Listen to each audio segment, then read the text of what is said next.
আসসালামু আলাইকুম রহমতুল্লাহ বারাকাতু। শিক্ষার্থীরা আজকে শুরু করলাম 1.2 অনুশীলনীর 10 নম্বর অঙ্ক।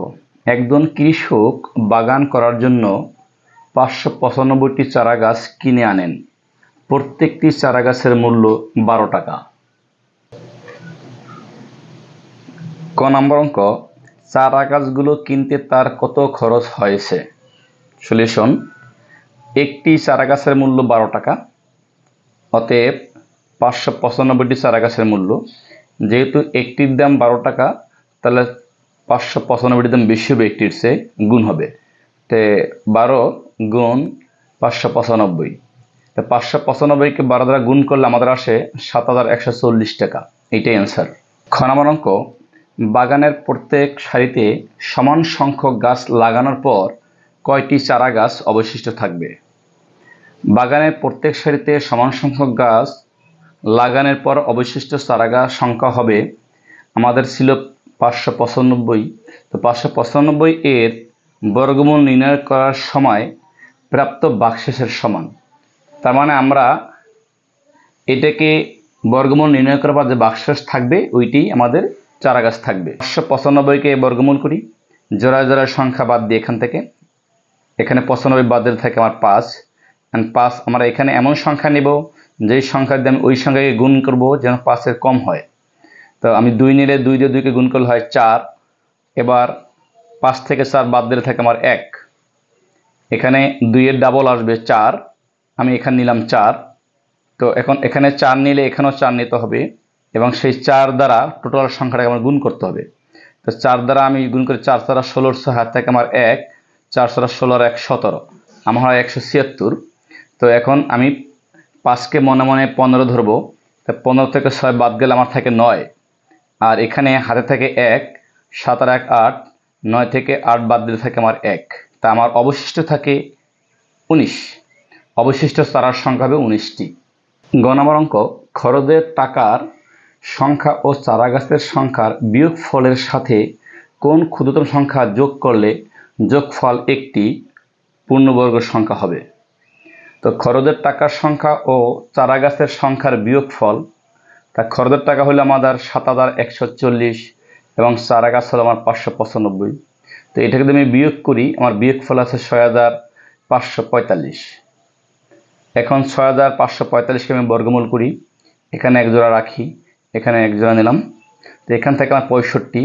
আমি যদি 8 নেই, 8 দিয়ে 8কে গুণ করলে হয় আমার 64। এখানে যদি আমি 5 থেকে 4 বিয়োগ করি, থাকে আমার 1। এখানে 8-এর ডাবল আমার আসবে 16। তো এখানে আমি যদি 1ও নেই তাহলে 161 হয়ে যায়, 145 এসে বেশি হয়ে যায়, তো আমি 0 নিলাম। তো 0 নিলে এখানেও 0 দিতে হবে এবং এই 0 দ্বারা টোটাল সংখ্যাটাকে গুণ করলে আমার আসে 0। তো আমার 145ই থেকে যায়। যেহেতু সংখ্যাটির বর্গমূল নির্ণয় করার সময় ভাগশেষ 145 আছে, আমাদের এখানে 145 রয়ে গেছে, কাজেই সংখ্যাটি পূর্ণবর্গ সংখ্যা নয়। অতএব 6545-এর সাথে কোনো একটি ক্ষুদ্রতম সংখ্যা যোগ করলে যোগফল পূর্ণবর্গ হবে এবং তখন এর বর্গমূল হবে, আমাদের পেয়েছি 80, তার সাথে 1 যোগ হবে, তাহলে 81। অতএব 81 এর বর্গ, 81 গুণন 81, তাহলে আমার 81-র সাথে 81 গুণ করলে হয় আমার 6561। নির্ণয় ক্ষুদ্রতম সংখ্যাটি 6561। এখানে যে সংখ্যাটা পেয়েছি তা থেকে বিয়োগ করবো আমার মূল সংখ্যা যেটা ছিল 6545। তো 6545 যদি আমি বিয়োগ করি এখান থেকে, তাহলে আমার আছে 16। এইটাই অ্যান্সার। 11 নম্বর অঙ্ক, বর্গমূল নির্ণয় করো। এখানে আমার আছে 0.36। তো আমি যদি এখানে 1 জোড়া বাদ দিই সংখ্যা, তাহলে এখানে 0 থাকে, 0 কোনো ভ্যালু নেই, তাহলে এখানে আমার 0 দিয়ে একটা দশমিক দিলাম। তো আমি 6 যদি নেই, তাহলে 6-এর সাথে 6 গুণ করলে হয় আমার 36। তো 36 থেকে 36 বিয়োগ করলে কোনো সংখ্যাই থাকে না, 0।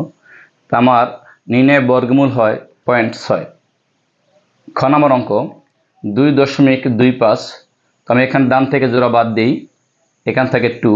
তো আমি এখানে নিলাম 1 দিয়ে যদি আমি 1কে গুণ করি তাহলে হয় 1।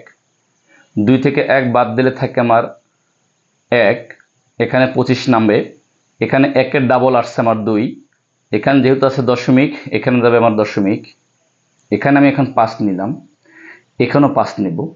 এই 5 দ্বারা যদি আমি এই 25কে গুণ করি তাহলে আমার গুণফল আছে 125। নির্ণয় বর্গমূল 1.5। গ নম্বর অঙ্ক 0.00, এখানেও আছে 4, 9। তো আমি ডান থেকে জোড়া জোড়া সংখ্যা বাদ দিই। এখানে বাদ দিলাম 49, এখানে বাদ দিলাম 00, তাহলে এখানে 0 থাকে। তাহলে এখানে 0 যদি কোনো সংখ্যা নেই, 0ই থাকবে, দশমিক দিলাম। এখন এই জোড়া থেকে আমি একটা 0 নিব এখানে। আর এখন 49-এর ভিতরে আমি যদি 7 নেই তাহলে তোমার 7 7 49, কোনো বাকশেষ থাকে না। তো নির্ণয় বর্গমূল হবে আমার 0.07। ঘ নম্বর অঙ্ক 641.1024। তো আমি ডান থেকে জোড়া বাদ দিলাম, এখানে জোড়া বাদ দিলাম, এখানেও জোড়া বাদ দিলাম, থাকে আমার 6। তো আমি নিলাম এখানে 2 দিয়ে 2কে গুণ করলে হয় আমার 4। 6 থেকে 4 বিয়োগ করলে আমার হাতে থাকে 2। এখানে জোড়া নামবে 41। 2 এর ডাবল আসবে আমার এখানে 4। তো আমি যদি এখানে 5 নেই, এখানেও 5 নিলাম। এখন এই 5 দ্বারা যদি আমি এই 45কে গুণ করি তাহলে আমার গুণফল 225। এবার আমি বিয়োগ করি, এইটাকে 11 ধরি, 11 থেকে যদি 5 বিয়োগ করি থাকে আমার 6, হাতে থাকে 1, 2 এর 1 3, 3 আছে কত হলে 4 হবে 1। আবার জোড়া নামবে, এখান থেকে 10 নামাইলাম, এখানে আমার 25, 25-এর ডাবল আসবে আমার এখানে 50। যেহেতু এখানে দশমিক আছে, উত্তর আমার দশমিক যাবে। এবার আমি এখানে 3 নিলাম, এখানেও 3 দিলাম। 3 দ্বারা 503কে গুণ করলে আমার আসে 1509। এখন আবার এই 0 থেকে আমি 9 বাদ দিই, এখানে 10 ধরলে 9 বাদ দিলে থাকে আমার 1, হাতে থাকে 1, 1 আর 1 মিলে গেলে থাকে 0, 6 থেকে 5 বিয়োগ করে থাকে আমার 1। এবার আবার এখানে জোড়া আছে আমার 24, সে 24 নেমেছে। তো এখন থাকে আমার 253 ডাবল নিয়ে আসবো। 253কে 2 দ্বারা গুণ করলে হয় আমার 506 ডাবল। তো এখানে আমি 2 নিলাম, এখানে আবার 2 নিব। এই 2 দিয়ে এই টোটালটাকে গুণ করব। টোটালকে গুণ করলে আমার 10,124 হয়। তাহলে বাকশেষ থাকে না। নির্ণয় বর্গমূল আমার 25.32। আমার অঙ্ক 0.0005 এবং 76। তো এখানে আমার দশমিকের পূর্বে কোনো সংখ্যাই নেই, তো আমি 0 নিলাম। তো এখানে জোড়া থেকে একটা 0 নিলে দশমিক, একটা 0 নিলাম আবার, এখান থেকে আমার 0.5। তো আমি যদি 2 নেই, 2 দ্বারা 2কে গুণ করলে হয় আমার 4, আমি 4 লিখেছি। 5 থেকে 4 বিয়োগ করি থাকে আমার 1, লিখলাম 1, জোড়া নামবে। তা 76 নামলো, 2 এর ডাবল নিয়ে আসলাম 4, এখানে আমি 4 নিলাম, এখানেও 4 নিলাম, এবং এই 4 দ্বারা এই 44কে গুণ করলে আমার আসে 176। এখানে কোনো বাকশেষ থাকে না। নির্ণয় বর্গমূল হলো আমার 0.024। 4 নম্বর অঙ্ক 144.841225। তো আমি জোড়া জোড়া সংখ্যা বাদ দিই ডান থেকে, এখানে 1 জোড়া বাদ, এখানে 1 জোড়া বাদ, এখানে 1 জোড়া বাদ, এখানে 1 জোড়া বাদ। আমার প্রথমে থাকে আমার 1। তাহলে আমি এখানে 1 নিলাম, 1 দিয়ে 1কে গুণ করলে আমার 1ই আসে, 1 থেকে 1 বিয়োগ করে থাকে 0, তো কোনো ভ্যালু নেই, জোড়া নামবে, 44 নেমে গেছে। তো 1 এর ডাবল নিয়ে আসি আমি 2। তো এখানে আমি আবার নিলাম 2, এখানেও দিলাম 2, 2 দ্বারা যদি আমি এই 22কে গুণ করি তাহলে আমার আছে 44। এবার 44 থেকে 44 বিয়োগ করলে কোনো সংখ্যাই থাকে না, 1 জোড়া নামবে। তো এখানে আমার আছে 84। এখন দেখলাম 84, এখানে যদি আমি 12 ডাবল নিয়ে আসি তাহলে আসবে আমার 24। তো এখানে আমি যে কোনো একটা সংখ্যা দিলেই 84 চেয়ে বড় সংখ্যা হয়ে যায়। দশমিকের জায়গায় দশমিকের মান দিলাম, এখানে একটা 0 দিয়ে আমি আবার সংখ্যা ডাবল নামাইলাম, আসে 12, এই 12 নামিয়েছি। এখন হয়েছে 8412। এবার আমি 3 নিয়েছি, এখানেও 3 দিয়েছি, এবং এই 3 দিয়ে টোটালটাকে আমি গুণ করব, আমার গুণফল হয় 7209। এখন এই 2কে 12 ধরলে 9 যদি আমি বিয়োগ করি 12 থেকে 3, হাতে থাকে 1, 1 1 মিলে গেলে 0, 4 থেকে 2 বাদ দিলে থাকে আমার 2, এখানে 8 থেকে 7 বিয়োগ করে থাকে আমার 1। এবার এখানে হয়েছে আমার 1203, 1203 দশমিক বাদ দিলে মনে মনে 1203-এর ডাবল আমার আসবে 2406। আমি এখানে নিলাম 5, এখানেও দিলাম 5, এবং এই 5 দ্বারা টোটালে গুণ করলে আমার 325 পুরোপুরি মিলে যায়, কোনো ভাগশেষ থাকবে না। তার নির্ণয় বর্গমূল হবে আমার 12.035। 12 নম্বর অঙ্ক, 2 দশমিক স্থান পর্যন্ত বর্গমূল নির্ণয় করো। তার মানে দশমিকের পর আমার দুইটা সংখ্যা নিতে হবে। আছে মান 7, তো 7 এর বর্গমূল √7। তো আমি 7 লিখে জোড়া জোড়া শূন্য নিলাম, 3 জোড়া শূন্য নিলাম। তো আমি এখন যদি 2 নেই এবং 2 দ্বারা 2কে গুণ করি, তাহলে আমার আসে 4। 7 থেকে 4 বাদ দিলে আমার থাকে 3, জোড়া শূন্য নামবে। এখানে দশমিক, তাই রেজাল্ট আসবে দশমিক। এখন 2 এর ডাবল আসবে আমার 4। আমি এখানে 6 নিলাম, এখানে 6 দিলাম এবং এই 6 দ্বারা এই 46কে গুণ করলাম। গুণ করলে আমার আসে 276। এবার এখানে বিয়োগ করি, 0 থেকে 6 বাদ দিলে আমার থাকে 4, হাতে থাকে 1, 7 আর 1 8, 0 থেকে 8 বাদ করলে থাকে আমার 2, হাতে থাকে 1, 2 এর 1 3, 3 3 মিলে গেছে 0। এবার আমি আবার জোড়া শূন্য নামাইলাম, এখান থেকে আমার 26, 26-এর ডাবল আসবে আমার এখানে 52। এখানে আমি 4 নিলাম, এখানেও 4 দিলাম, এই 4 দ্বারা টোটালটাকে গুণ করলাম, গুণফল আসে আমার 2096। এবার আমি এখান থেকে বিয়োগ করি 4, এখানে 9 আর 1 10, 0 0 মিলে যায়, থাকে 1, এখানে 1 0 সাথে যোগ করলে হয় 1, 4 থেকে আমার 1 বাদ দিলে হয় 3। এখন আবার জোড়া শূন্য নামবে, আমার এখানে আছে 264, 264 ডাবল আসবে আমার এখানে 528। তো আমি এখানে যদি 5 নেই, এখানে আমি 5 দিলাম, এখানে এই 5 দ্বারা টোটাল রাশিটাকে আমি গুণ করব, তাহলে আমার আছে 26,425। এবার বিয়োগ করলাম, এখানে শূন্যকে 10 ধরলে 5 বিয়োগ করলে থেকে 5, হাতে থাকে আমার 1, 2 এর 1 3, 10 থেকে 3 বাদ দিলে থেকে 7, হাতে থাকে 1, 4 আর 1 5, 14 থেকে 5 বাদ দিলে থেকে 9, হাতে থাকে 1, 6 আর 1 7, 10 থেকে 7 বাদ দিলে থাকে 3, হাতে থেকে 1, 2 এর 1 3, 3 3 বাদ দিলে হয় 0, বামে কিছু থাকে না। তো আমি এই দশমিকের পরে নিলাম 3টে সংখ্যা। তো 2 দশমিক স্থান পর্যন্ত বর্গমূল নির্ণয়। আমি দশমিকের পর যে সংখ্যা নিয়েছি 2.645। এখানে আমাদের দশমিকের 2টা সংখ্যার পরে পরের সংখ্যাটা চিন্তা করতে হবে।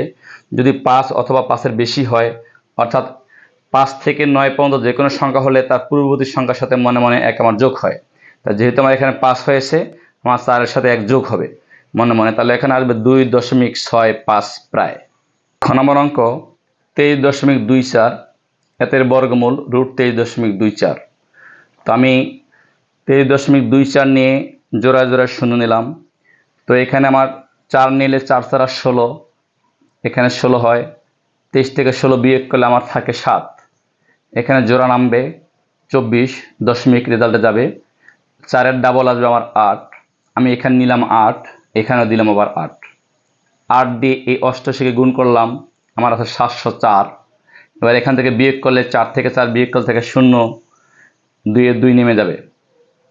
এখানে আবার 48 থেকে 48-এর ডাবল আসবে আমার 96, এখানে আমি জোড়া শূন্য নামাইলাম, এখানে 2 বসাবো। তো 2 দিলে আবার এখানে 2 বসালাম, 2 দিয়ে টোটালটাকে গুণ করলে আমার আসে 1924। অর্থাৎ সবসময় এই সংখ্যা ছোটো আসতে হবে। এটা বিয়োগ করলে বিয়োগ ফল থাকে আমার 76, আমি আবার জোড়া নামাবো। এবার 482 ডাবল আসবে আমার 964। তাহলে এখানে আমি যদি 0 দিই, এখানে আবার 0 দিই, তাহলে 0 দিয়ে 0 গুণ করলে 0ই হয়। তাহলে আমার ভাগশেষ থাকে 76 0 0। তাহলে আমার দশমিকের পর 3টে সংখ্যা নেওয়া হয়ে গেছে, কিন্তু আমার বলছে 2টে সংখ্যা নিতে। আমি এখানে দেখলাম দশমিকে 2টে সংখ্যার পরের সংখ্যাটা 0, তাহলে 0 থেকে 4 পর্যন্ত যে কোনো সংখ্যা হলে এখানে কোনো 1 যোগ হবে না, তাহলে আমার যা আছে তাই থাকবে। অতএব 2 দশমিক স্থান পর্যন্ত বর্গমূল হলো আমার 4.82 প্রায়। গ নম্বর অঙ্ক, 0.036। তা আমি আরও শূন্য নিলাম, 3টে শূন্য নিয়েছি। এবার জোড়ায় জোড়া আমি বাদ দিলাম, 1 জোড়া 2 জোড়া, এখানে 3 জোড়া। এখানে 0 আছে, তাই এখানে আমি 0 দিলাম, যেহেতু কোনো পূর্ণ সংখ্যা নেই। দশমিক, এখানে দশমিক থাকবে। তো এখানে আমার থাকে 1 জোড়ার ভিতরে 3 নিলাম আমি 1, 1 দিয়ে 1-এর গুণ করলে হয় আমার 1। 3 থেকে যদি আমি 1 বিয়োগ করি তাহলে হয় আমার 2, এখানে জোড়া নামবে 60 নেমেছে। 1-এর ডাবল আসবে আমার এখানে 2। তো এখানে আমি 8 নিলাম, এখানেও 8 দিলাম। 8 দ্বারা যদি আমি এই 28কে গুণ করি, এখন আমার আসে 224। তাই এখানে বিয়োগ করলে বিয়োগফল আসে আমার 36, আবার জোড়া নামবে। এবার আমার এখানে 18 ডাবল আসবে, এখানে 36, এখানে নিলাম 9, এখানে 9, এই 9 দ্বারা টোটাল রাশিকে আমি গুণ করব, তাহলে হয় 3321। এটাকে বিয়োগ করলে হয় আমার 279। তো আমার 3টে সংখ্যা নেওয়া হয়ে গেছে। যেহেতু আমার তৃতীয় সংখ্যাটা 9 হয়ে গেছে, অর্থাৎ 5-এর চেয়ে বড় হয়ে গেছে, তাহলে এই সংখ্যার সাথে মনে মনে আমার 1 যোগ হবে। যেহেতু দশমিকের পর আমার 2টে সংখ্যা নিতে বলছে, তো 2 দশমিক স্থান পর্যন্ত বর্গমূল হলো আমার 0.19 প্রায়।